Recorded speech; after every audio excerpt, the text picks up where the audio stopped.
ओम नमो भगवते रामकृष्णाय।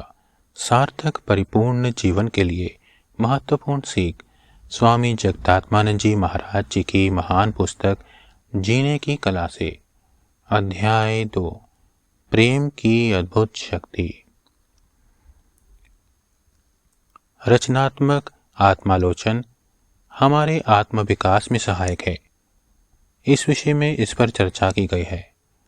आत्मालोचन एक कसौटी। ह्यूबर्ट ने कहा था, प्रत्येक मनुष्य दिन भर में कम से कम 5 मिनट मूर्ख सदृश व्यवहार करता है।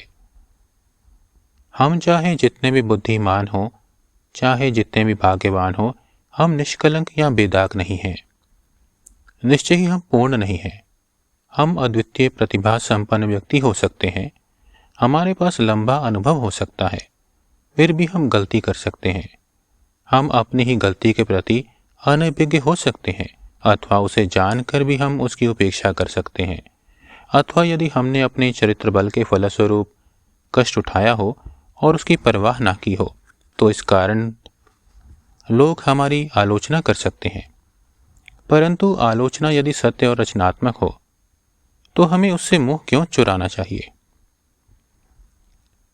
एक ज्ञानी व्यक्ति ने एक बार कहा था, हमारे बारे में हमारे मित्रों की अपेक्षा हमारे शत्रुओं द्वारा की गई बातें प्रायः सत्य के अधिक निकट हुआ करती हैं। जिस प्रकार हम अपनी पीठ नहीं देख सकते, उसी प्रकार हम अपनी कमियों को नहीं समझ पाते।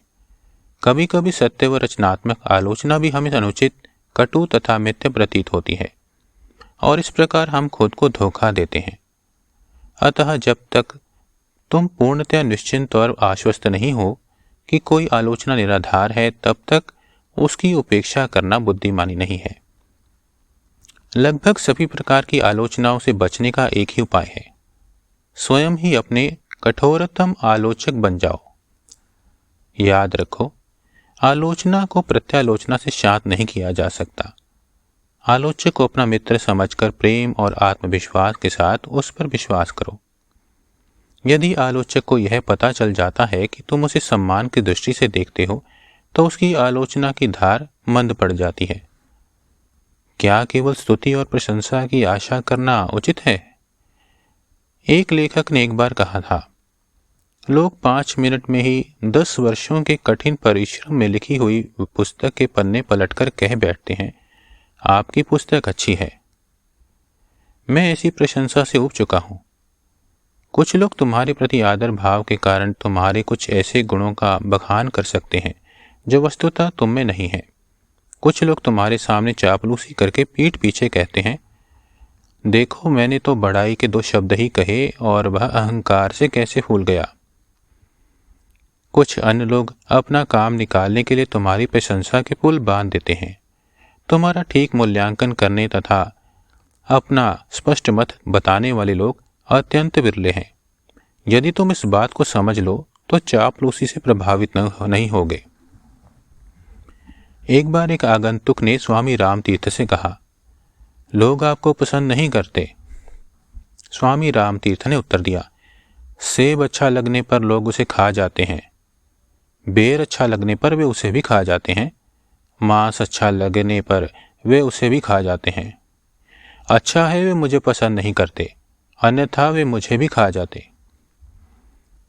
खुशामद के गुलाम हो जाने पर हम अपने आदर्श से च्युत हो जाते हैं। तब हम प्रसन्न रहने के लिए सदैव चापलूसी पर निर्भर हो जाते हैं और हमारा जीवन अपने नियंत्रण में नहीं रह जाता। इमर्सन ने कहा था, यह कभी मत पूछो कि संसार क्या कहेगा, लोग क्या कहेंगे, अपना कर्तव्य करते रहो। जो व्यक्ति जीवन में अपनी लक्ष्य प्राप्ति की ओर ही अपना ध्यान केंद्रित रखता है, मनुष्यों में वही सर्वाधिक सुखी है। ओम शांति शांति शांति। हरि ओम तत्सत। श्री राम कृष्ण अर्पणमस्तु।